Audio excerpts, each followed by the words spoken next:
General Vaxthor stood in the grand chamber of the Galactic throne, and every muscle in his four-armed body ached. The scars across his reptilian scales were still fresh, some barely closed from the medical pods. He had requested this emergency audience 3 times before the Emperor finally agreed to see him. Now, standing before the crystalline form of Emperor Kalseth and the 12 council members representing the most powerful species in the galaxy, Vaxthor knew his career was probably over. But he had to try. The chamber was vast, built to intimidate. Pillars of compressed starlight held up a ceiling that showed a real-time map of the Galactic Empire. Thousands of systems glowed softly, all under the throne's control. All except one small yellow star at the edge of the map, barely noticeable among the others. General Vaxthor. The Emperor's voice resonated through the chamber, not from a mouth but from the vibrations in his crystalline body. You have interrupted the council's session to deliver a warning. Speak. Vaxthor activated the holoprojector built into his armor. The air in front of him shimmered and transformed into a 3-dimensional battlefield. The council members leaned forward with mild interest. 3 months ago, my fleet encountered human vessels in the disputed sector near their system. Vaxthor began. His voice was steady, but those who knew him well could hear the tremor beneath. We had orders to perform a standard intimidation display. Show strength, demand they acknowledge Imperial authority, and return to base. It should have been routine. The hologram showed a small human exploration ship, barely the size of a galactic patrol vessel. It looked primitive, with visible welding marks and what appeared to be painted symbols on its hull. We disabled their engines with an ion pulse. Standard procedure. We boarded to arrest the crew. Vaxthor paused, his clawed hand unconsciously moving to a scar across his chest. There were 12 humans aboard. We sent 40 soldiers. Only 15 came back. One of the council members, a gaseous being contained in a specialized suit, made a sound like escaping steam. Surely you jest, General. Humans are barely spacefaring. They have no significant military technology. That is what I thought, Vaxthor said quietly. He changed the hologram, and now it showed footage from a soldier's helmet camera. The council chamber fell silent as they watched. The footage showed galactic soldiers entering a human ship's corridor. It was cramped, built for smaller beings. Then, the shooting started. A human male appeared, already wounded with purple blood. No, not blood. Some kind of hydraulic fluid spraying from a severed arm. The arm was gone.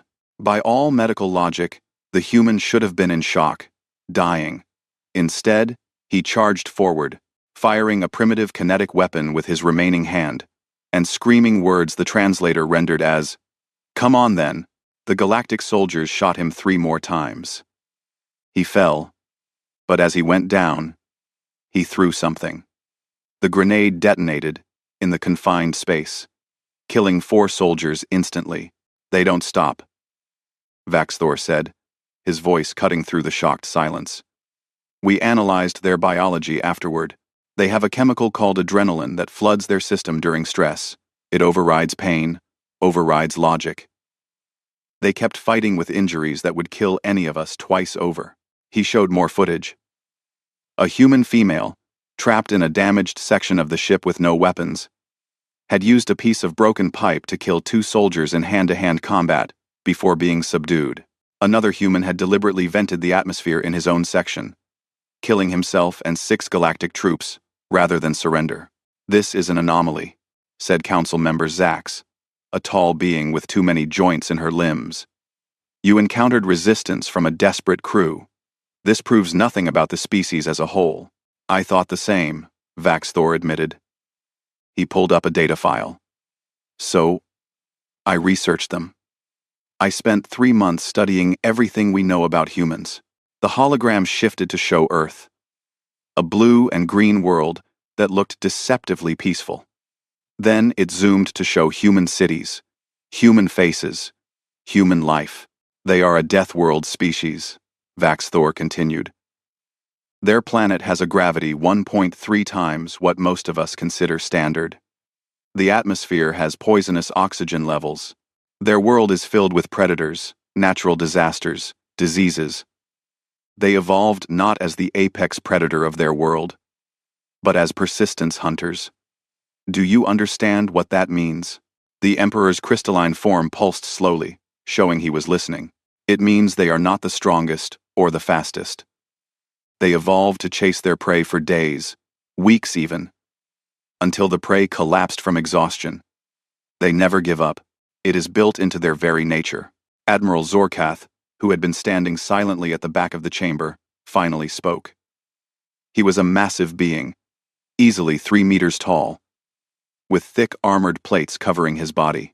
General Vaxthor, with respect, you sound frightened of a species that controls exactly one star system. They have no faster-than-light capability. Their most powerful weapons are fusion-based. We have planetary shields that could withstand their entire nuclear arsenal. I am frightened of them, Vaxthor said flatly, and the admission sent a ripple through the chamber. The general who had conquered 40 worlds in the Emperor's name, who had never retreated from a battle. He pulled up more data. They form pack bonds, not just with their own kind, but with other species. They will die for creatures they have known for mere days. They keep carnivorous predators in their homes as companions, and weep when these animals die. They have a concept they call spite, which means they will hurt themselves if it means hurting an enemy, worse. The hologram showed human history now. Wars, terrible and destructive, covering their entire planet. In the last 100 of their years, they have killed over 100 million of their own species in warfare. They invented weapons capable of destroying their own world. Built enough of them to end their civilization 10 times over. And the only reason they have not used them is the fear that the enemy would use them back. They call this mutually assured destruction, and they consider it a valid strategy for peace. This only proves they are violent and stupid, Zorkath said dismissively. They nearly destroyed themselves. They are clearly not a threat to the Empire. They are violent, yes. Vaxthor agreed. But not stupid. In those same 100 years, they went from primitive aircraft to spacecraft. They went from basic computers to artificial intelligence.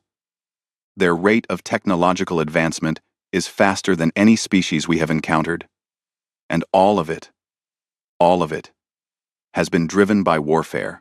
He showed designs of human weapons, kinetic kill missiles, nuclear warheads, chemical agents, biological warfare, weapons designed to destroy cities, to poison atmospheres, to make worlds uninhabitable.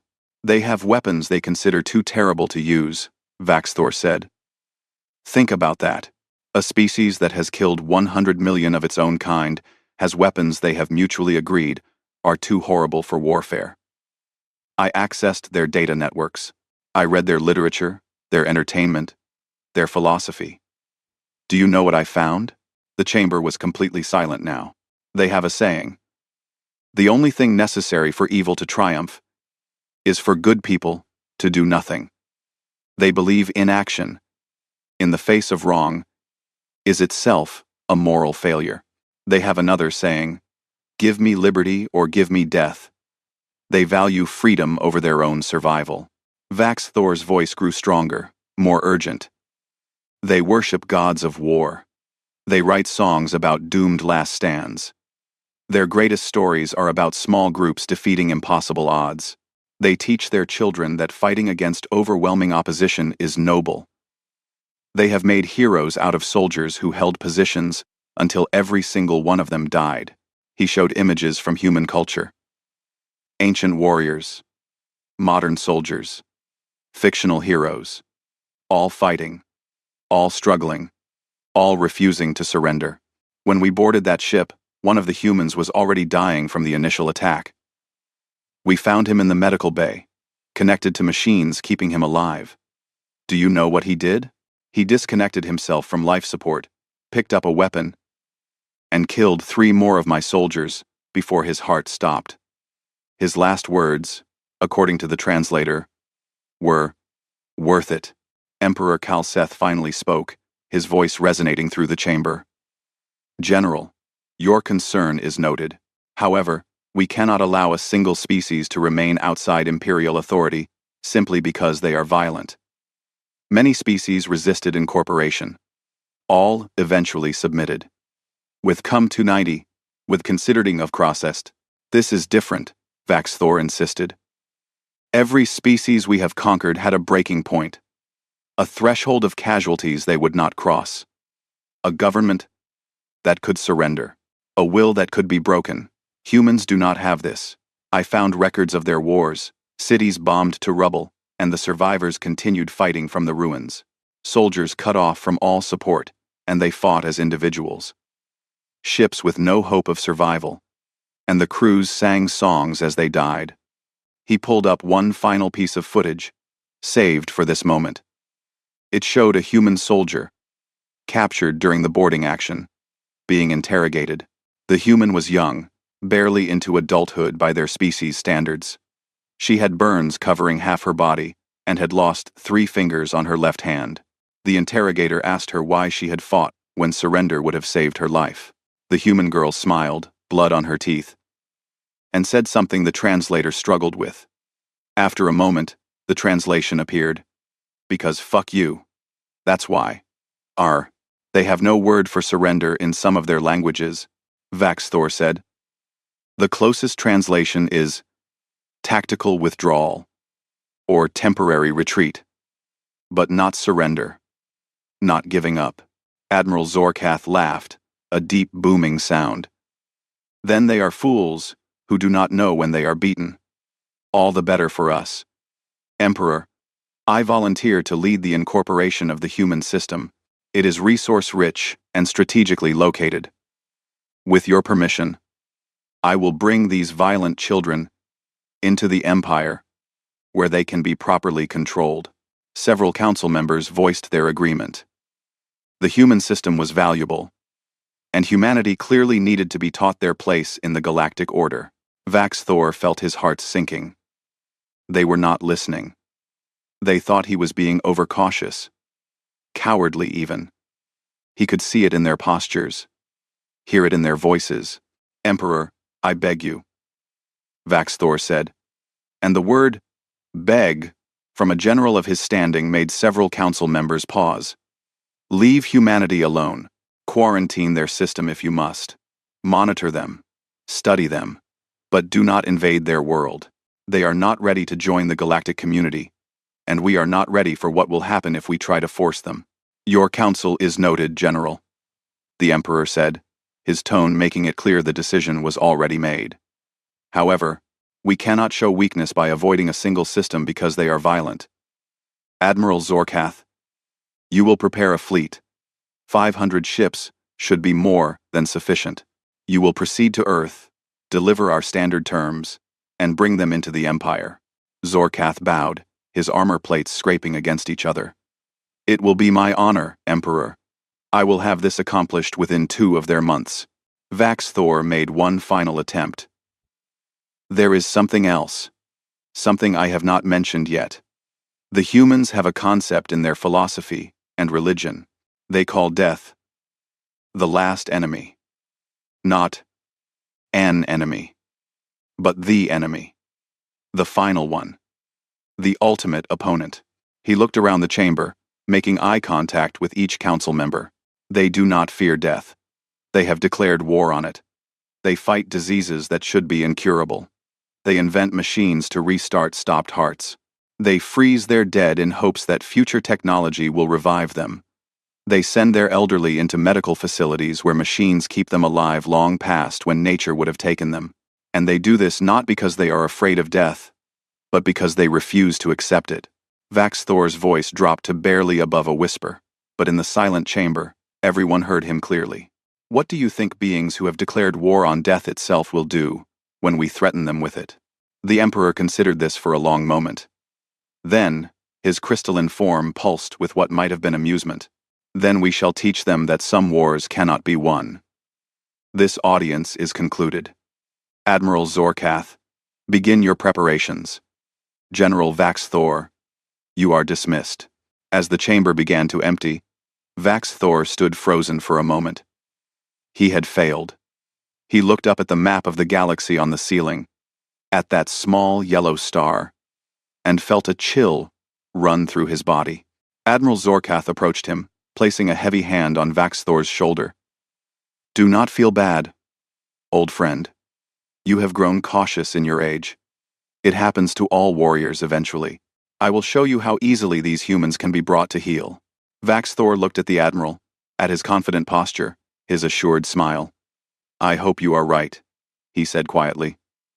"For all our sakes, I truly hope you are right." But he did not believe it. He had looked into human eyes as they died. He had seen something there that terrified him more than any weapon or army. He had seen an absolute, unshakable conviction that they would never stop fighting. Not ever. Not while a single human still drew breath. As he left the chamber, Vax Thor sent an encrypted message to his homeworld, to his mate and his offspring, a simple instruction: begin stockpiling supplies and prepare defensive positions. The Empire was about to learn a lesson it would never forget, and Vax Thor suspected that by the time that lesson was learned, the galaxy would be a very different place. Above the chamber, the map of the galaxy glowed peacefully, thousands of systems under the throne's control. But that small yellow star at the edge seemed, to Vax Thor's eyes, to pulse with a light of its own, a warning light that no one else could see. Humanity had been noticed, and nothing would ever be the same again. The warning came 6 months after the Emperor gave his approval. Every telescope on Earth, every satellite, every deep space monitoring station detected them simultaneously. 500 ships dropped out of faster-than-light travel at the edge of the solar system, near the orbit of Neptune. Admiral Yuki Tanaka was in her quarters aboard the UEDS Defiance when the alert came through. She had been reviewing supply manifests, the boring but necessary work of keeping a defense fleet operational. The klaxon shattered the silence, and her tablet immediately displayed the emergency bulletin. "All hands to battle stations. This is not a drill. Unknown fleet detected. Count: 500+ vessels. Classification: hostile. Oh. Oh. Oh. Oh." Yuki was moving before she finished reading. She pulled on her uniform jacket as she ran, her fingers working the buttons through muscle memory. By the time she reached the bridge, her crew was already at their stations. The main view screen showed the alien fleet, enhanced by their long-range sensors. "Mother of God," her tactical officer whispered. The fleet was massive. Each ship was easily twice the size of humanity's largest carriers. They moved in perfect formation, a display of power and coordination that humanity's scattered defense forces could never match. "Communications? Any attempts to hail us?" Yuki asked, sliding into her command chair. "Nothing yet, Admiral. They are just sitting there, waiting." "Power levels? Weapons are hot but not charging. They want us to see them." Yuki understood. This was intimidation. Show overwhelming force. Make the enemy realize resistance is futile, and accept surrender without firing a shot. It was a tactic as old as warfare itself. "Get me a channel to Earth Command," she ordered. "And someone wake up the Secretary General. Tell them we have visitors." The next hour was chaos. Every government on Earth was screaming for information. The civilian population was in a panic. Stock markets crashed. Religious leaders declared it the end times. Riots started in a dozen major cities as people either tried to flee or decided to loot while they could. But the military knew what to do. They had planned for this, hoped it would never happen, but planned nonetheless. Humanity had known, ever since they first left Earth, that they were not alone in the universe. The discovery of ruins on Mars had proved that. Ancient cities, long dead, left by a civilization that had reached the stars and then vanished. Humanity had looked at those ruins and asked themselves a question. So they had prepared. While the politicians talked about peace and exploration, the military built weapons. While scientists studied the ruins, engineers designed ships that could fight. Earth's defense fleet was small, only 47 ships, But every single one of them had been built with one purpose: to make anyone who attacked humanity pay a terrible price. Admiral Tanaka watched her tactical display as the human fleet assembled. Ships from 12 different nations, all under her command by emergency protocol. Chinese destroyers, American carriers, Russian missile cruisers, European defense platforms, all of them moving into defensive positions around Earth and the inner colonies. The alien fleet waited for 6 hours. Then, finally, they transmitted. The signal came in on all frequencies, impossible to block. It was audio only, which surprised Yuki. The voice that spoke was clearly artificial, a translation program of some kind. Attention, primitive species. You are hereby notified that your system falls under the jurisdiction of the Galactic Empire. You will cease all military activities and prepare to receive Imperial representatives. Any resistance will be met with appropriate force. You have one of your planetary rotations to comply. This is your only warning. The channel closed. Yuki sat in her chair, her face calm, her mind racing. She looked at her crew, saw their fear, their anger, their determination. Then she stood. Communications. Open a channel. All frequencies. I want them to hear this clearly. Her communications officer worked quickly, and then nodded. Channel open, Admiral. They are definitely receiving. Yuki took a breath and spoke clearly into the microphone. Unknown Fleet. This is Admiral Yuki Tanaka, of the United Earth Defense Force. You have entered our system without permission. You have threatened our people. You have one chance to leave peacefully. Turn your ships around and go. If you do not, you will regret it. This is your only warning. She cut the channel before they could respond. Her tactical officer stared at her. Admiral, did we just threaten a fleet 500 strong with our 47 ships? Yes, Yuki said calmly. And now we prepare. If they are smart, they will leave. If they are not, we show them why Earth is still free. On the bridge of the Imperial flagship, Admiral Zorkath listened to the human transmission and laughed. The sound echoed through the command center, and his crew joined in. Such arrogance from such a primitive species. They threaten us, he said, still chuckling. This will at least be entertaining. His second in command, a careful officer named Rixtal, was not laughing. Sir, perhaps we should take their warning seriously. General Vax Thor's report suggested. General Vax Thor is an old warrior who has lost his nerve, Zorkath interrupted. Look at them. 47 ships against our 500. Their largest vessel would fit inside our cargo bay. What exactly do you think they can do to us? My team. Rixtal had no answer to that. Target their outer colony, Zorkath ordered. The one on the moon they call Titan.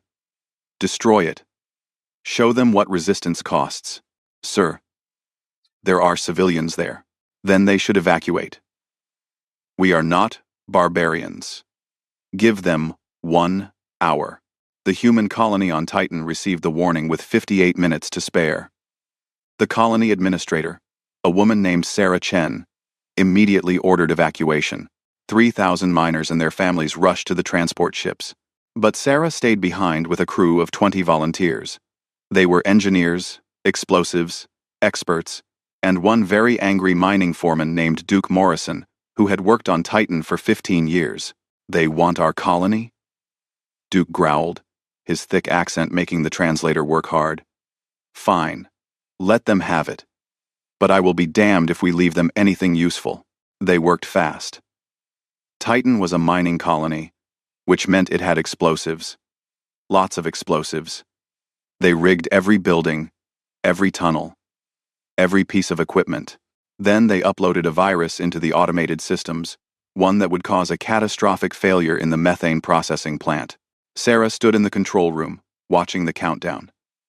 The alien ships were in orbit now, their weapons charging. She could see them on the monitors. Huge and terrible. Everyone out, she ordered. Get to the last transport. What about you, Administrator? One of the engineers asked. Someone needs to push the button, Sarah said calmly. I am the colony administrator. This is my responsibility. Now go. They went, reluctant but understanding. Duke was the last to leave, and he paused at the door. You are a stubborn woman, Sarah Chen. I am a human, Duke Morrison. We are all stubborn.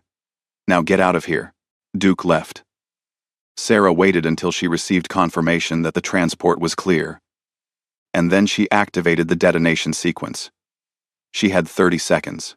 She used 25 of them to record a message. To whoever finds this, Titan was our home. You took it from us. I hope you choke on it. Then she pushed the final button, and the world turned white. The explosion was spectacular. The methane processing plant went first. A fireball that lit up the dark moon. Then, the charges in the mines detonated in sequence.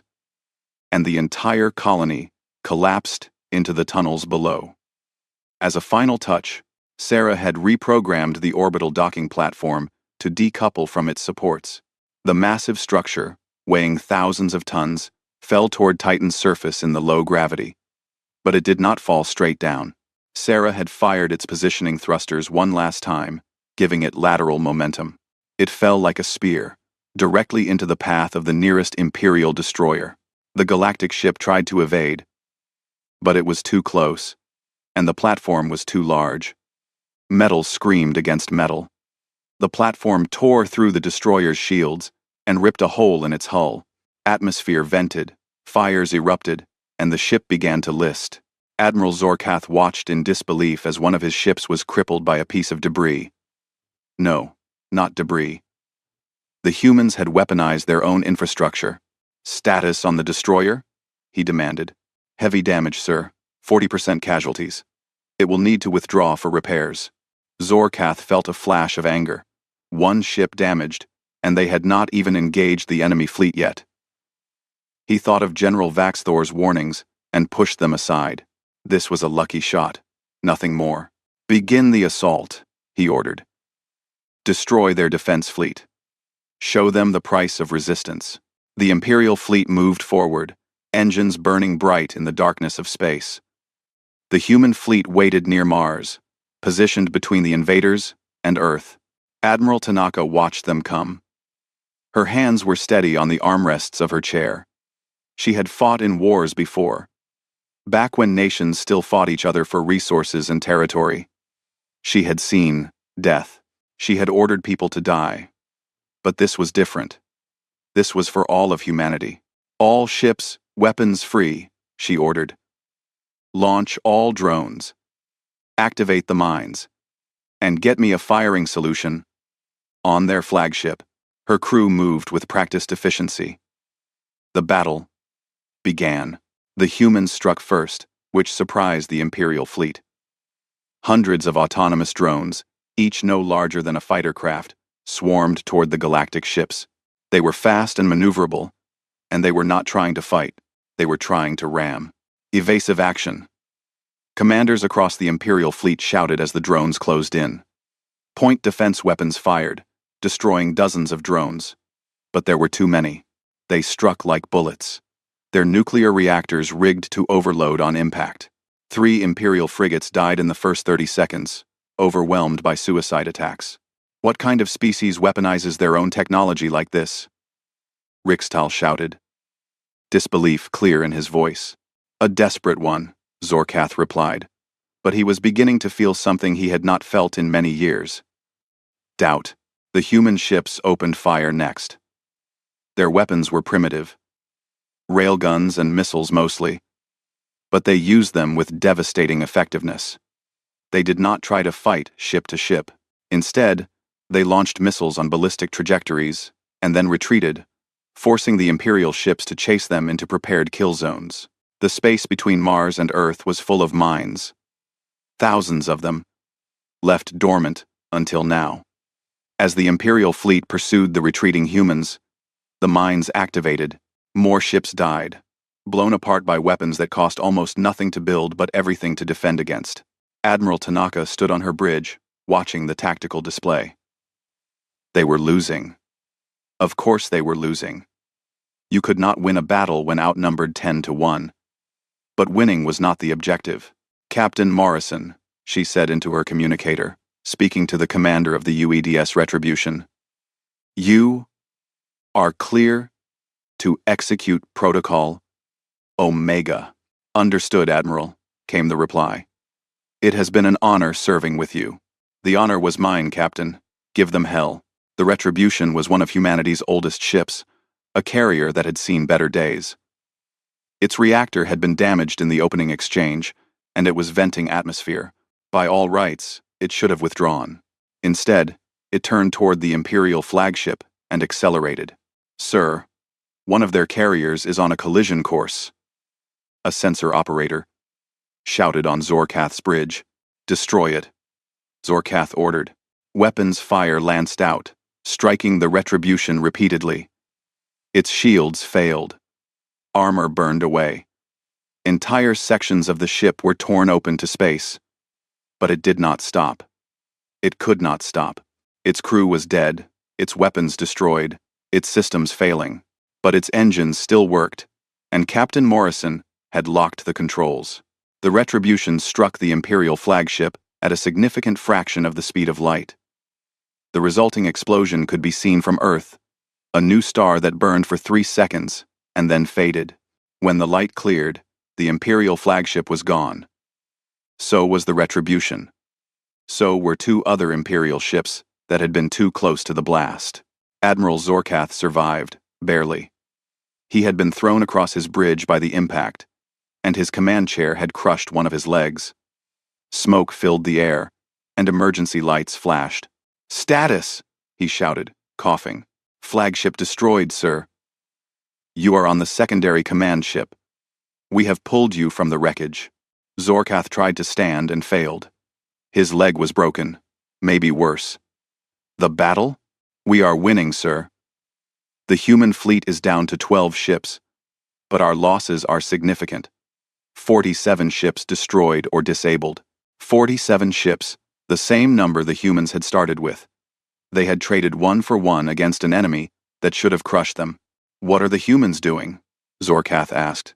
The remaining ships are retreating toward Earth. They are still fighting but falling back. Zorkath hauled himself up using a console. His second-in-command tried to help him, but he waved them away. He looked at the tactical display, at the 12 remaining human ships, and made his decision. Pursue them. Destroy them all. I want every human ship turned to debris. And then, we take their planet. The battle raged for 6 more hours. One by one, the human ships fell. They fought with everything they had, expending every weapon, every missile, every drone. When the UEDS Defiance's weapons were empty, Admiral Tanaka gave her final order. All hands, this is the Admiral. Abandon ship, get to the escape pods. That is a direct order. Her crew hesitated, and she had to repeat herself 3 times before they obeyed. She watched them go, each pod launching toward Earth, hoping they would make it through the battle. When the last pod was away, she sat alone on her bridge. The ship was dying around her, systems failing one by one. She opened a communication channel to the Imperial fleet. This is Admiral Yuki Tanaka. You wanted to see what humans do when threatened. I hope you are paying attention. You have won this battle, but you have not won the war. Earth is still free, and while a single human still breathes, it will remain free. We are coming for you, all of you, and we will not stop. We will never stop. Then she activated the reactor overload and sent her ship directly into the nearest Imperial cruiser. The explosion added one more light to the darkness. When the battle ended, the Imperial fleet had lost 89 ships. The human defense fleet was gone, completely destroyed. Not a single human warship remained. Zorkath sat in the medical bay, his leg in a regeneration field, and tried to understand what had happened. He had won. Earth's defenses were shattered. The path to the planet was clear, but he had lost 89 ships, nearly 1/5 of his fleet, against an enemy that should have been defeated in minutes. He opened his communicator and, for the first time since the battle began, thought about General Vaxthor's warnings. A message was waiting for him. It had been sent during the battle, but marked low priority by the automated systems. It was from one of the ships that had boarded a damaged human vessel. The message was brief. Attached was a recording. It showed human soldiers, trapped in a section of their ship that was venting atmosphere. They knew they were going to die. The recording had audio. They were singing. Zorkath listened to the song, the translator struggling with the words.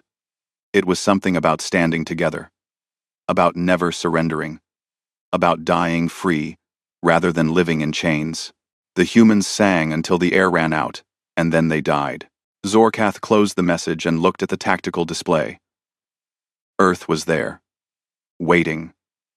Billions of humans. And if the fleet was any indication, every single one of them ready to die rather than submit.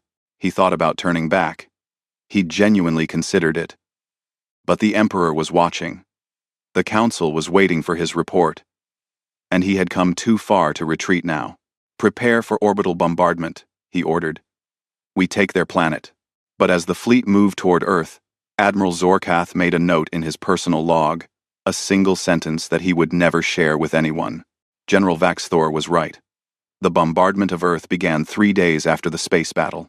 Admiral Zorkath had taken those days to reorganize his fleet, repair what could be repaired, and prepare for what he expected would be the final phase of the conquest. He had sent messages to the planet's surface, offering terms of surrender. He had broadcast promises of fair treatment, of integration into the Galactic Empire, of the benefits that came with joining a civilization that spanned thousands of worlds. Every message was ignored. Instead, Earth broadcast its own message. It came from someone who called himself the Secretary General of the United Nations, speaking on behalf of all of humanity. The message was simple and direct. We reject your authority. We reject your empire. We reject your terms. Earth is ours, and it will remain ours. If you want it, come and take it. We will be waiting. So Zorkath gave the order, and the bombardment began. The Imperial fleet focused on military targets first. Orbital defense platforms, ground-based missile silos, radar installations, command centers. Beams of concentrated energy lanced down from the sky, and explosions bloomed across every continent. Cities burned. Mountains were leveled. Entire military bases simply ceased to exist. And humanity disappeared. It took Zorkath 3 days to realize what was happening. The satellites that the humans had positioned around their planet went dark, self-destructed to deny the Imperial's intelligence. Without them, orbital bombardment became less precise. They had to rely on their own sensors, their own intelligence, and they found nothing. The human military had gone underground, not just into bunkers, but deep underground, into facilities that had been prepared for nuclear war during humanity's own conflicts. Command centers buried under mountains. Factories hidden in old mines. Entire populations relocated to subterranean shelters that could sustain them for months, even years. They planned for this, Rixtal said, studying the sensor data. These bunkers are old, some of them decades old. They have been preparing for an invasion for generations. Then we dig them out, Zorkath replied. Prepare ground forces. We will occupy the major population centers and force them to surrender. The first landing occurred near what had been New York City. 2,000 Galactic soldiers, equipped with the best weapons the Empire could provide, descended in dropships. They expected resistance. They were ready for it. What they found was a ghost town. The city was empty. Buildings stood intact but abandoned. Cars sat in the streets, their engines cold. The soldiers moved through the streets in formation, weapons ready. But there was no one to fight. "Where are they?" one soldier muttered, and his question echoed through every squad. They found out after dark. The attacks came from everywhere and nowhere. A sniper shot from a building, killing an officer, and by the time the soldiers returned fire, the sniper was gone. An improvised explosive device detonated under a patrol, killing 6 soldiers. Chemical weapons, forbidden by galactic law, were deployed in subway tunnels, forcing the soldiers to abandon those positions. And every night, The humans broadcast music. Loud, defiant music that echoed through the empty streets. The lyrics were different, but the message was always the same. We are still here. We are still fighting. And we will never stop. The Galactic soldiers began to hate the music. After 2 weeks of occupation, the ground forces had secured exactly 3 city blocks. They had lost 300 soldiers, and they had not seen a single living human, except for the brief moments before those humans killed someone and vanished. This is insane, a squad leader reported to his commander. They are not fighting like soldiers. There is no front line, no army to engage. They are in the walls, under the streets, in the buildings. We blow up a structure, and they attack from somewhere else. Zorkath ordered more troops deployed. 5,000 soldiers became 10,000. Then, 20,000. The numbers did not matter. The result was the same. The humans were using tactics refined over thousands of years of warfare against each other. Guerrilla warfare. Asymmetric warfare. Terrorism, some would call it. But the humans called it resistance. In the ruins of Beijing, a galactic patrol found a weapons cache hidden in a school. When they investigated, the entire building exploded. 40 soldiers died, and the humans responsible were never found. In what had been London, the occupation forces tried to establish a forward base in a government building. They spent 3 days fortifying it, installing shields and sensors. On the 4th day, the humans tunneled under it and flooded the basement with poisonous gas. In Moscow, the soldiers found themselves under attack from the civilians they were trying to protect. Elderly humans threw homemade explosives from windows. Children lured patrols into ambushes. No one was safe. No one could be trusted. They do not have rules. One traumatized soldier told the medic treating his wounds. No rules of war. No limits. They use weapons we banned centuries ago. They hide among their own civilians. They booby-trap their dead. What kind of species does this? Quote, the medic had no answer. But the question spread through the ranks, and morale began to decline. 3 months into the occupation, Admiral Zorkath received a communication from a captured human. The soldiers had found her in the ruins of a hospital, wounded and unable to escape. She was young, barely an adult by human standards, with burns covering most of her body. The interrogator asked her why she had fought when she could have surrendered and lived. He asked her if she understood that resistance was futile, that humanity had already lost. The girl looked directly into the camera, her eyes clear despite her pain, and spoke words that would haunt Zorkath for the rest of his life. You should have listened to your general, she said. We have been killing each other for 10,000 years. We know every way there is to make someone suffer. Every tactic, every strategy, and we have been practicing on each other, learning, improving, waiting. You think this is war? You have no idea what war is, but you are going to learn. She died an hour later from her injuries, refusing medical treatment, refusing to answer any more questions. Zorkath ordered her last words classified, but they had already spread through the fleet. The soldiers talked, and fear began to grow. Then the humans changed tactics. It started with the supply lines. Ships bringing supplies from the outer system began disappearing. Not destroyed, not damaged, just gone. The Imperial fleet sent search parties, and what they found made no sense. The supply ships were adrift, their crews dead. But there was no sign of attack, no damage to the ships.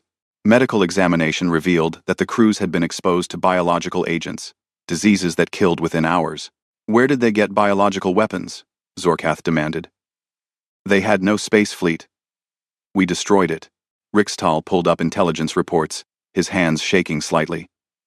Sir, we did not destroy it. We destroyed what they showed us. The ships they let us see.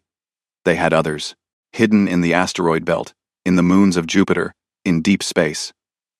And they have been building more. More. That is impossible.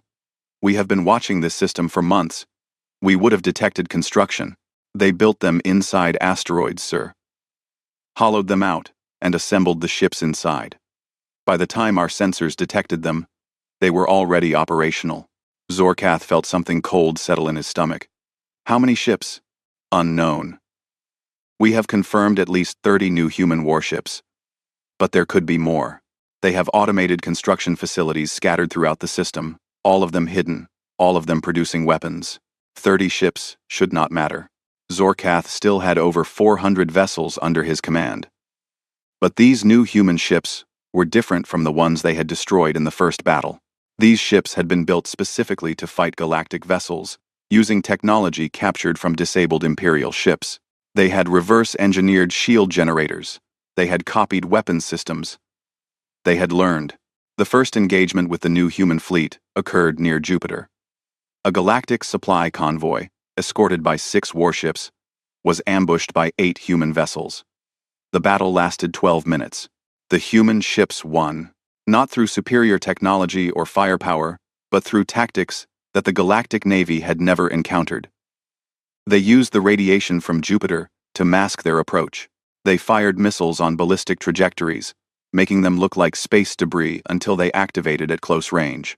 They concentrated fire on single targets, destroying ships one at a time instead of spreading their attacks. And when one human ship was disabled, its crew set the reactor to overload and rammed the nearest Imperial vessel. The Galactics lost all 6 escorts and 3 supply ships. The humans lost 2 vessels. And once again, the recording of the human crew's last moments was recovered. They had been singing. Zorkath watched the footage and felt rage building inside him. What is the song? What are they always singing? Zorkath, the translator, provided the lyrics. It was a different song this time, but the theme was the same. Something about standing together against impossible odds, about never surrendering, about choosing death over submission. They treat dying like it is glorious, Zorkath said quietly. Like it is an honor. How do you fight an enemy that wants to die for their cause? You do not, a voice said from behind him. Zorkath turned to see General Vaxthor standing in the doorway of his office. The old general had been assigned as an advisor after Zorkath's initial reports had reached the Emperor. General, Zorkath said, keeping his voice neutral. I did not expect you. General, no one ever does, Vaxthor replied. He moved into the room, his movements showing his age and his scars. I came because the Emperor is concerned. You have been here for 3 months, and you have not secured the planet. The planet is a death trap. Every building, every street, every square meter of ground could hide an enemy. My soldiers are dying in 1s and 2s, killed by an enemy they never see. I warned you. Vaxthor said without anger. I told the Council what humanity was, but no one listened. So you came here to say you were right? To gloat? I came to help you minimize the casualties. Because this war is lost. Admiral, you just do not know it yet. Zorkath felt his temper flare. We control the orbitals. We have 400 ships. They have scattered resistance fighters and maybe 30 ships. How have we lost? Vaxthor activated a holographic display, showing the solar system. In the 3 months you have been here, how many human military personnel have you killed? Estimated 6,000. And how many soldiers have you lost? Zorkath hesitated. 4,000. But that number includes non-combat casualties.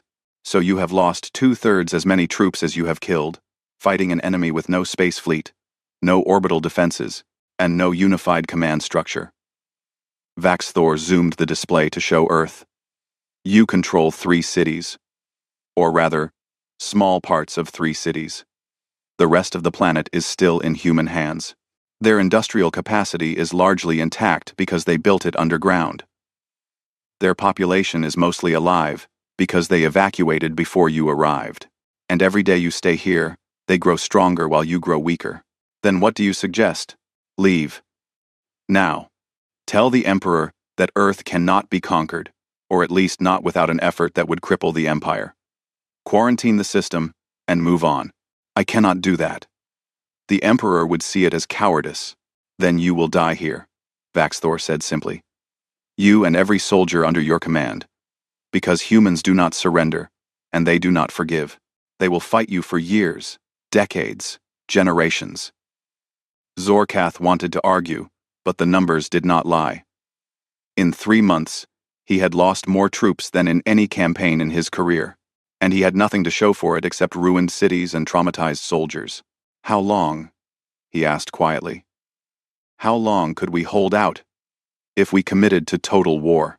Vaxthor considered the question seriously. Based on current casualty rates and accounting for human learning curve, 2 years, maybe 3, before your fleet is too damaged to maintain orbital control. After that, the surviving humans would reclaim their planet, repair their industry, and build a fleet large enough to threaten imperial space. You are saying we cannot win. I am saying you have already lost. The only question is how many more of your soldiers you send to die before you accept it.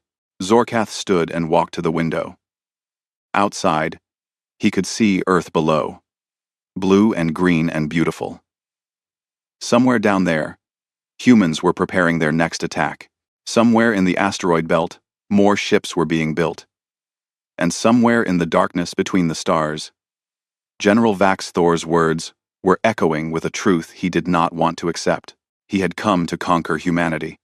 Instead, humanity was teaching him what defeat felt like. A message appeared on his terminal. Another patrol had gone missing, this time in the ruins of Tokyo. 15 soldiers, last seen entering a subway station. No bodies found. No survivors. And according to the reports, someone had been playing music from speakers hidden in the tunnels. A human song about rising from the ashes, about never giving up, about standing against the darkness. Zorkath closed his eyes and made a decision. Contact the fleet. Order all ground forces to consolidate their positions. We are shifting to a defensive posture. A wise choice, Vaxthor said. I am not retreating, Zorkath said sharply. Not yet. But I am going to request reinforcements from the Emperor. If we are going to hold this system, we need more ships, more soldiers. Vaxthor's expression suggested he knew that reinforcements would not change anything, but he said nothing. Some lessons had to be learned through experience. On Earth, in a bunker 3 kilometers below the Rocky Mountains, Elena Vasquez read the intelligence report about the Galactic forces consolidating. She was the commander of the North American Resistance, a former Special Forces operator who had been preparing for this fight her entire career. They are getting scared, one of her lieutenants said. Good, Elena replied. Scared soldiers make mistakes. And when they make mistakes, we kill them. Pass the word to all cells. Increase the pressure. Hit them every night, every day. Give them no rest. Let them feel what it is like to be hunted. The message went out through encrypted channels to resistance cells across the planet. In Paris, in Cairo, in Mumbai, in every city where the Galactics had landed, humans prepared their weapons and planned their attacks. Above, Admiral Zorkath waited for reinforcements that would take months to arrive. Below, humanity sharpened their knives and sang their songs of defiance. The war had just begun, and already the Galactics were learning a lesson that would echo across the stars. Humanity did not fight to win. They fought because they refused to lose. And there was a difference. A critical difference that would cost the Empire more than they could possibly imagine. In his private quarters, Zorkath made an entry in his personal log. Day 90 of the occupation. Casualties continue to mount. Morale is declining. The humans show no signs of surrender. I begin to understand what General Vaxthor meant when he said they had declared war on death itself. They do not fear dying. They fear living under our rule, more than they fear their own extinction. How do you defeat an enemy like that? He had no answer. And deep down, in a place he would never admit to anyone, he suspected there was no answer. The grind would continue, and humanity would make them pay for every meter of ground, every day of occupation, every life taken. And somewhere in the darkness, a human teenager, with burns across half her body, had spoken a truth that would haunt the Galactic Empire for generations. You have no idea what war is, but you are going to learn. 1 year after the invasion began, something changed. Admiral Zorkath felt it before he saw it. A shift in the atmosphere aboard his flagship, a tension among his officers that had not been there before. The daily casualty reports had become routine, expected. The endless grind of occupation had settled into a grim normalcy. But on the morning that marked the 1-year anniversary, something was different. The first sign came from deep space sensors. A galactic listening post on the edge of the solar system simply stopped transmitting. No distress call, no warning. One moment it was there, the next it was silent. Could be equipment failure, Rixtal suggested when the report reached the command deck. Send a ship to investigate, Zorkath ordered. But he knew, deep in his bones, that it was not equipment failure. The ship never returned. 2 hours later, every sensor in the solar system detected the same thing simultaneously. Faster than light signatures, dozens of them, appearing throughout human space, not arriving from outside the system, but emerging from within it. That is impossible, a sensor operator said, his voice shaking. FTL drives do not work that deep in a gravity well. The stellar mass interferes with the dimensional equations. Tell that to the humans, Zorkath said quietly, watching the tactical display as red icons multiplied across the screen. The human fleet had been building in secret for a year, hidden in the asteroid belt, assembled in the moons of Jupiter and Saturn, constructed inside hollowed-out asteroids that masked their energy signatures. And they had not just been building ships. They had been reverse engineering galactic technology, learning, improving, adapting. The new human fleet consisted of 96 ships. They were smaller than Imperial vessels, but faster, more maneuverable. And they were equipped with weapons that made Zorkath's blood run cold. The first human ship to open fire did so from within the atmosphere of Jupiter. It rose from the gas giant's clouds like a predator emerging from deep water, already at combat speed, and fired a weapon the Galactics had never seen before. The projectile was a rod of depleted uranium, accelerated to a significant fraction of light speed by magnetic coils running the length of the ship. It had no explosive, no warhead. It did not need one. At that velocity, simple kinetic energy was enough. The rod struck a galactic battlecruiser and punched clean through it, entering through the bow and exiting through the stern. The ship did not explode. It simply broke apart. Structural integrity destroyed. Reactors failing. Atmosphere venting. Evasive action, Zorkath shouted. But his fleet was not designed for this kind of combat. Imperial doctrine relied on shields and armor to absorb damage while returning fire with energy weapons.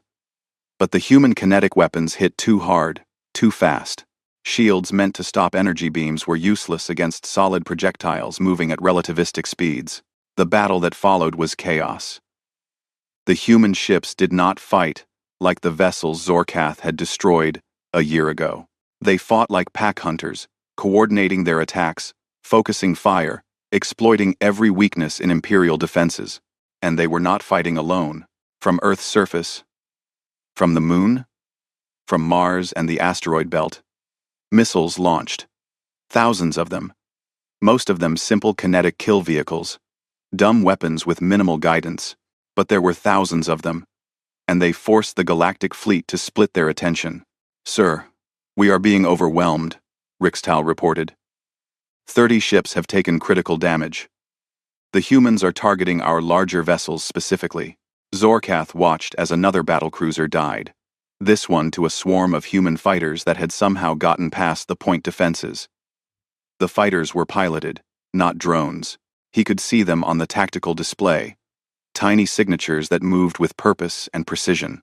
And then they started ramming, one by one, when their weapons were exhausted or when they saw an opportunity. The human pilots simply drove their fighters into galactic ships. They aimed for command decks, for reactor compartments, for weapons arrays. And they did not hesitate. They are insane, a weapons officer whispered. No, Zorkath said, his voice hollow. They are committed. There is a difference. The battle raged for 8 hours. When it finally ended, the human fleet withdrew, but not before delivering a message. It was broadcast on all frequencies, in perfect galactic standard, and it came from a human woman whose face appeared on every screen in the Imperial fleet. She was older than most of the soldiers they had encountered, with gray hair and scars that suggested she had been fighting for a long time. She wore a uniform that marked her as a ship captain, and her eyes were cold. "I am Captain Sarah Chen," she said. "1 year ago, you destroyed my home on Titan. You killed my friends, my colleagues, people I loved. I survived. And I have spent the last year building the ship I am standing on. I named it Retribution, after the ship that rammed your flagship in the first battle." She paused, and her expression hardened. "You came to our home and you brought war. You thought we would surrender, that we would accept your rule. You were wrong. We do not surrender. We do not forget. And we do not forgive." The display behind her changed to show a star map. It showed the Galactic Empire, thousands of systems connected by trade routes and supply lines. And it showed red markers appearing on several of those systems. "While you have been occupying Earth, we have been learning about you," Captain Chen continued. "We know where your homeworlds are. We know where your colonies are located. We know your supply routes, your infrastructure, your weaknesses, and we have sent ships to all of them." Zorkath felt his heart stop. "What? You brought total war to our doorstep," Chen said. "Now we return the favor. This is not revenge. This is justice. This is proportional response. You taught us what you fear most, and now we will use it against you." The transmission ended. For a moment, the command deck was silent. Then the communications officer spoke, his voice shaking. "Sir, we are receiving reports from across Imperial space. Human ships have attacked the Catherian homeworld, the Zaxian colonies, the supply depot at Rigel 7. They are hitting targets throughout the Empire. The Zaxian colonies. The Zaxian colonies. How many ships?" Zorkath demanded. "Unknown, sir. At least 20 confirmed sightings. But the attacks are coordinated across dozens of light years. They must have been planning this for months." Quote, Zorkath pulled up the tactical display, expanding it to show the entire region. The red markers spread across the map like a disease, each one representing a human attack. They were not trying to conquer. They were destroying infrastructure, targeting civilian populations, using the same tactics the Empire had used against Earth. And they were using weapons that violated every galactic convention on warfare. The report from the Catherian homeworld made Zorkath physically ill. The human ships had deployed a biological weapon, a modified virus designed to target Catherian physiology specifically. Millions were sick, hospitals overwhelmed. The casualty projections were catastrophic. On the Zaxian colonies, the humans had used nuclear weapons, something the Empire had not seen in warfare for centuries. Entire cities were gone. The land poisoned for generations. At Rigel 7, a major supply depot that fed a dozen Imperial fleets, the humans had done something even worse. They had crashed an asteroid into the orbital station at relativistic speed. The debris field had destroyed the station and rained down on the planet below, causing impacts equivalent to hundreds of nuclear weapons. "They are animals," Rixtal said, reading the reports. "This is barbaric. This violates every law of civilized warfare. We bombed their cities from orbit," Zorkath reminded him quietly. "We killed their civilians. We invaded their home. Did you think they would respond with honor and restraint? But there are rules." "There are no rules in total war," Zorkath interrupted. "We taught them that. Now they are teaching us." A priority message arrived from the Galactic throne. Zorkath opened it with shaking hands. It was short and direct. "Admiral Zorkath, you are hereby ordered to withdraw all forces from the human system immediately. Return to the capital for debriefing. This campaign is suspended, pending review." Suspended, not ended. Suspended. As if they might come back. As if this was just a temporary setback. Zorkath wanted to laugh, but the sound would have been too bitter. "Prepare the fleet for withdrawal," he ordered. All ground forces are to be evacuated within 48 hours. Anything we cannot take, we destroy. But even as he gave the orders, he knew it was too late. The humans had learned too much, grown too strong. They had tasted galactic blood, and they liked it. The evacuation was a nightmare. Human resistance forces attacked every landing zone, every transport. They did not try to stop the evacuation, but they made it as costly as possible. Soldiers died trying to reach their ships. Equipment had to be abandoned. And through it all, the humans played their music, their songs of victory and defiance. As the last transport lifted off from Earth, carrying the survivors of the occupation force, someone detonated a series of charges along the coastline, where the Galactics had established their main base. The explosion was shaped, directed, and it threw tons of debris into the path of the ascending ships. 3 transports were destroyed. 700 soldiers died in sight of escape. Admiral Zorkath watched from orbit as the last of his ground forces left Earth's surface. Out of 20,000 soldiers who had landed, fewer than 12,000 were leaving. The rest were dead, buried in the rubble of human cities, or simply missing. And Earth was still free. The Imperial fleet began its withdrawal from the solar system, a ragged formation of damaged ships and exhausted crews. They left behind the wreckage of over 150 vessels, the graves of tens of thousands of soldiers, and a warning that would echo through the galaxy. As they reached the edge of the system, preparing to jump to faster than light, one final message came from Earth. It was audio only, a human voice speaking calmly and clearly. You came to our home, and you learned what we are capable of. We did not want this war, but you gave us no choice. Now we know where you live. We know how you fight. We know how you die. Leave us alone, and we will leave you alone. But if you ever return, if you ever threaten Earth again, we will burn your empire to ashes. This is not a threat. This is a promise. The transmission ended. Zorkath sat in his command chair, staring at the view screen as the human system disappeared behind them. He thought about the soldiers he had lost, the ships that would never return, the civilians on Imperial worlds who were dying from human weapons even now. And he thought about General Vaxithor's warning, delivered in the council chamber so long ago. Leave humanity alone. They should have listened.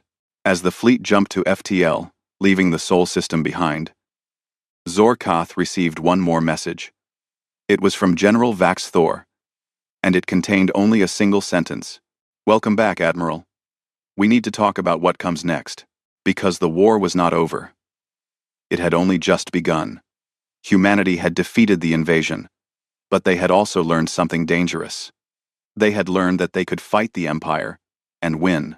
They had learned that the great and powerful galactic civilization was not invincible, and they had learned where the Empire's worlds were located.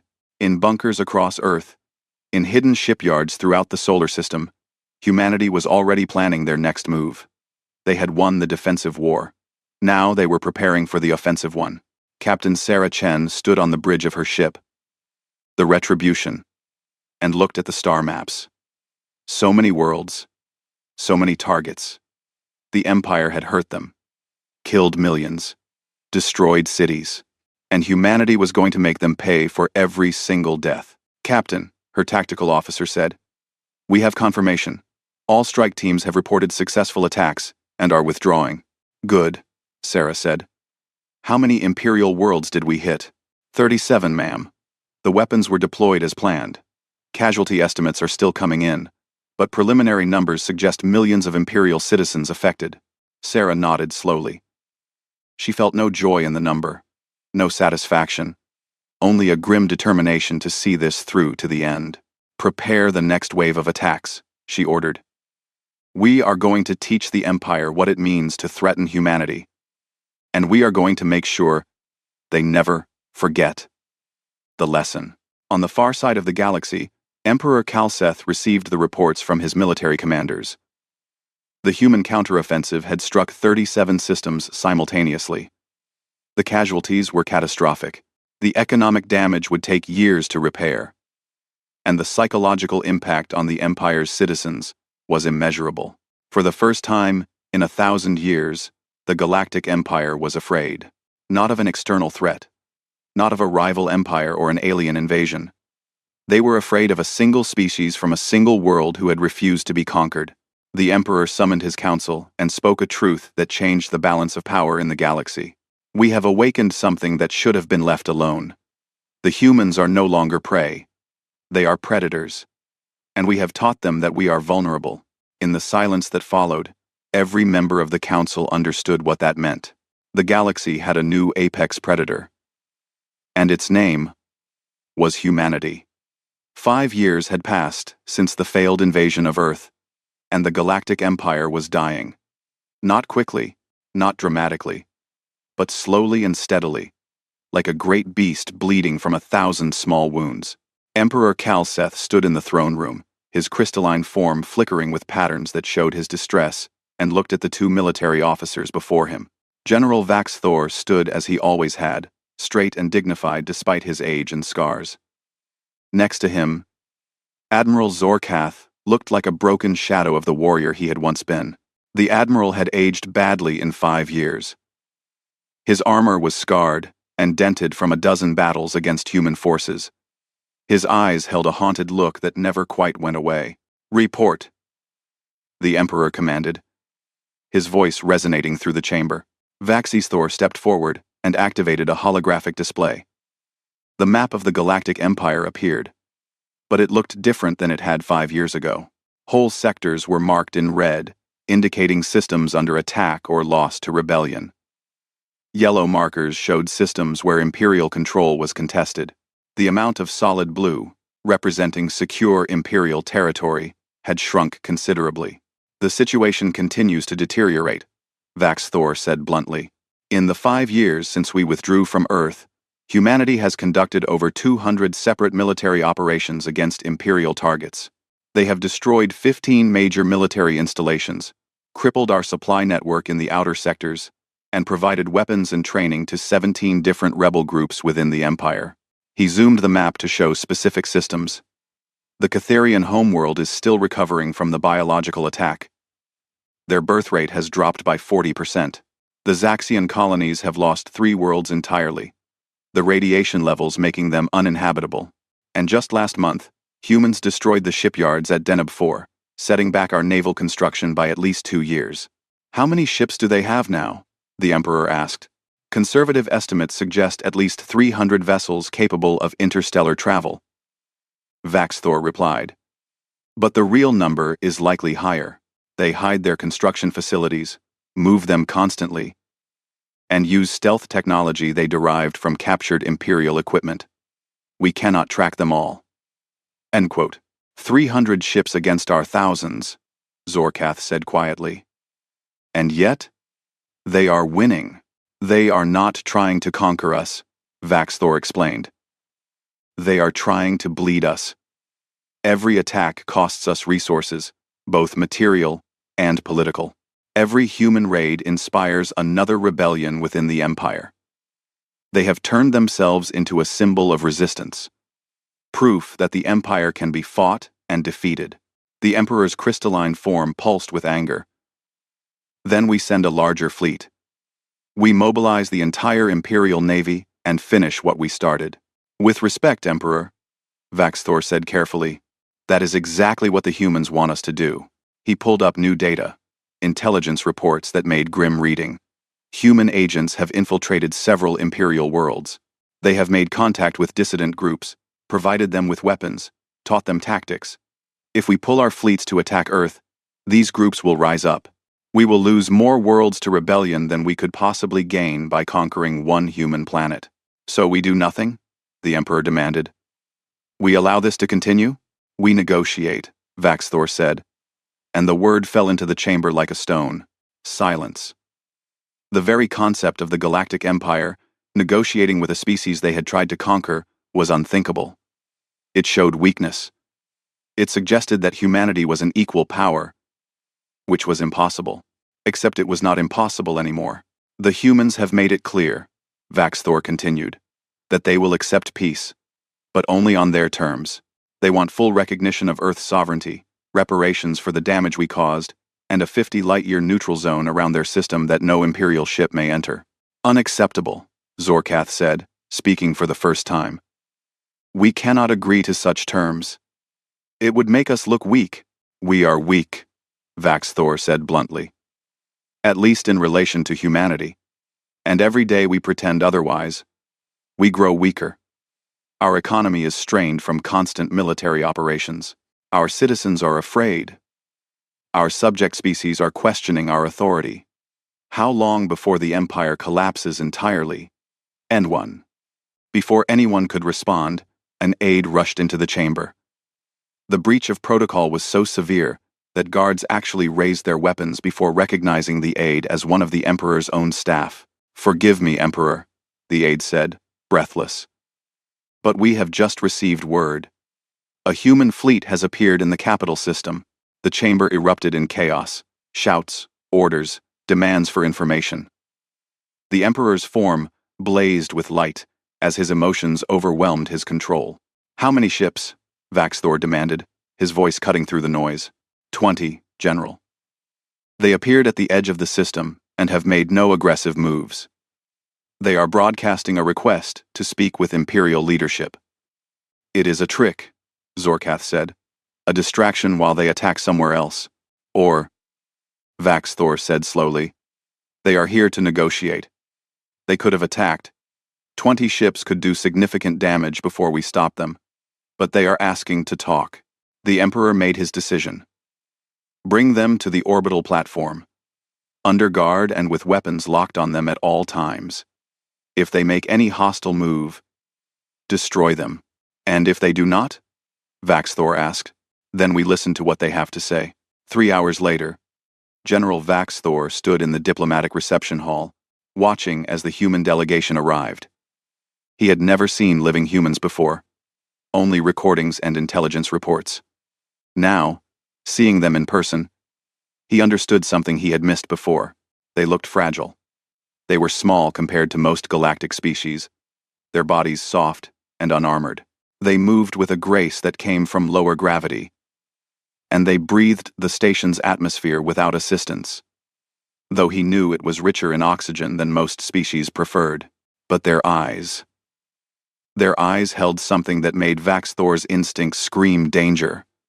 These were predators' eyes, intelligent and calculating.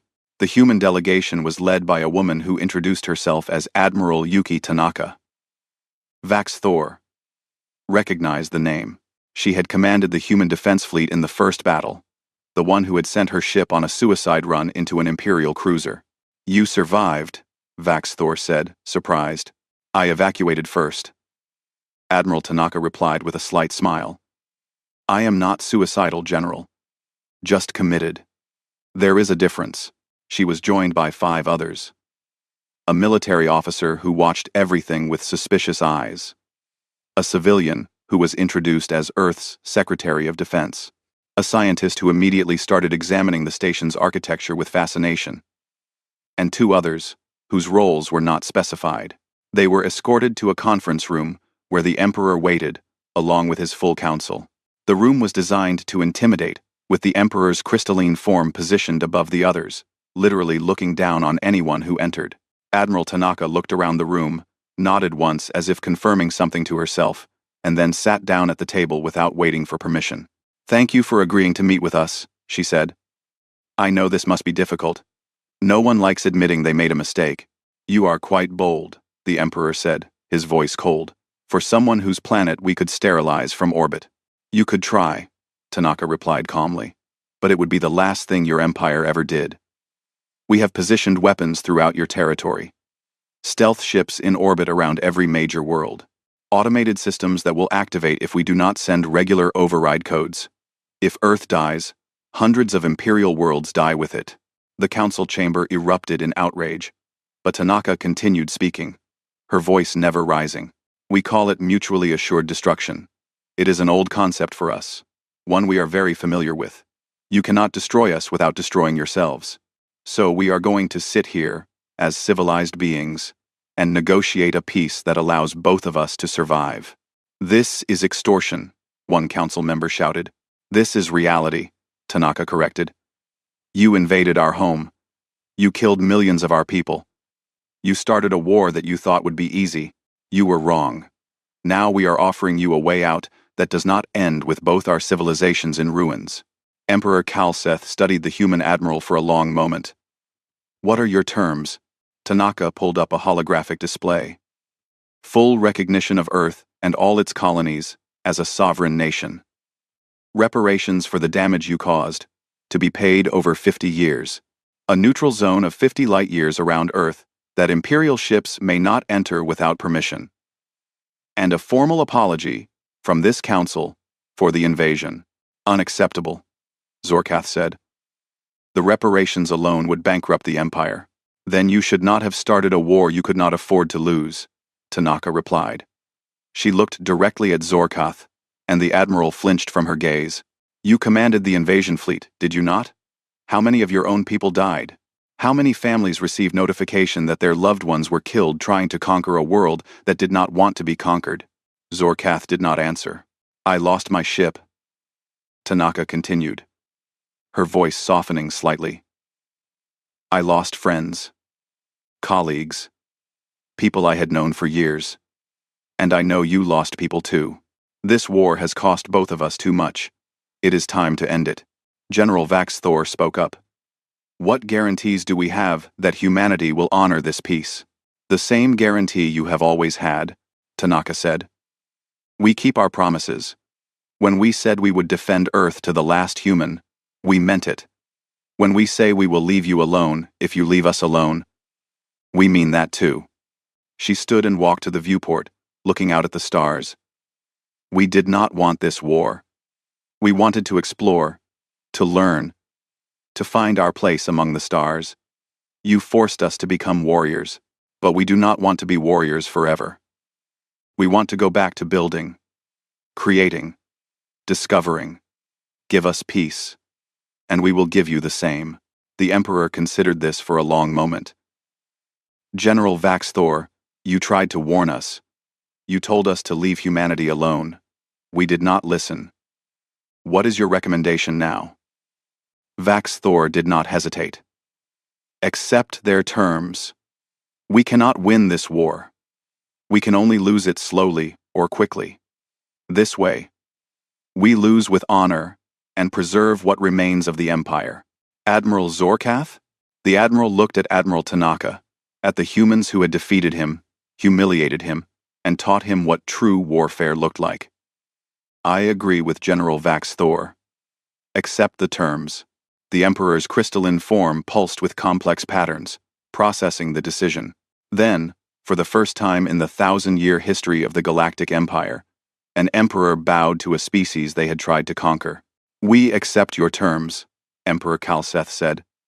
The Empire recognizes Earth's sovereignty. We will pay reparations. We will respect your borders. And we offer our formal apology for the invasion. The council chamber was silent. History had just changed direction. Admiral Tanaka bowed in return. Thank you, Emperor. I hope this is the beginning of a better relationship between our peoples. As do I, the Emperor replied. But tell me, Admiral, what will humanity do now? You have defeated the greatest empire in the galaxy. What comes next for your species? Tanaka smiled.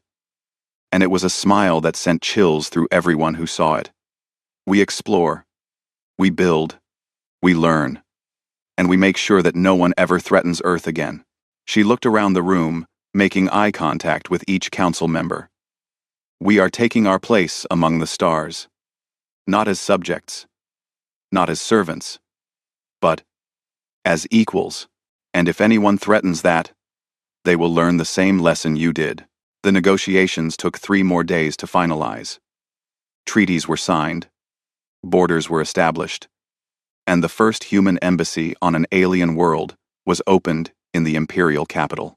The galaxy watched with a mixture of fear and fascination as humanity, the species that had been targeted for conquest, became a recognized power.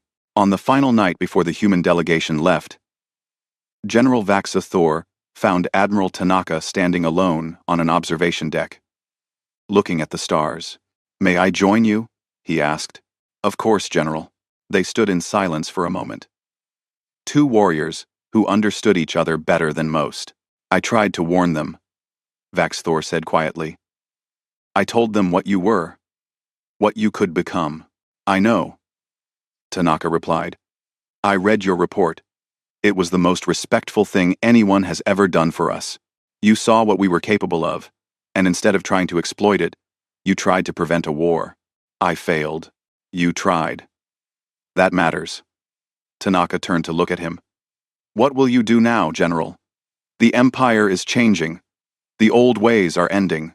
The clown, Azur, the clown, I will retire, Vaxthor said. I am too old for these new times. But before I do, I want to know something. What would you have done if we had not accepted your terms? Tanaka was quiet for a long moment. Then she answered honestly. We would have burned your empire to the ground. Every world, every station, every ship.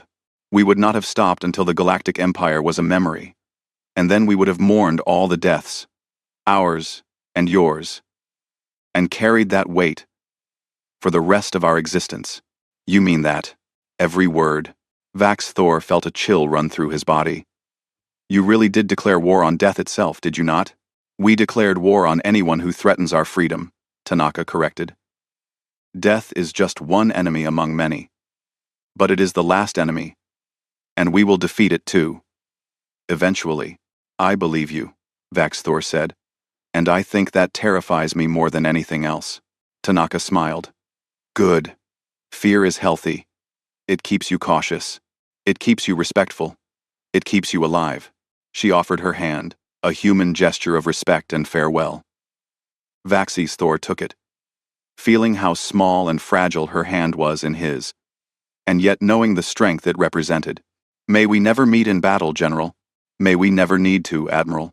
The human delegation left the next day, their ships vanishing into faster-than-light travel, heading back to Earth. As they departed, Vaxthor stood on the observation deck and watched them go. The galaxy had changed. Humanity had proven that the Empire was not invincible, that a determined species could fight and win against overwhelming odds.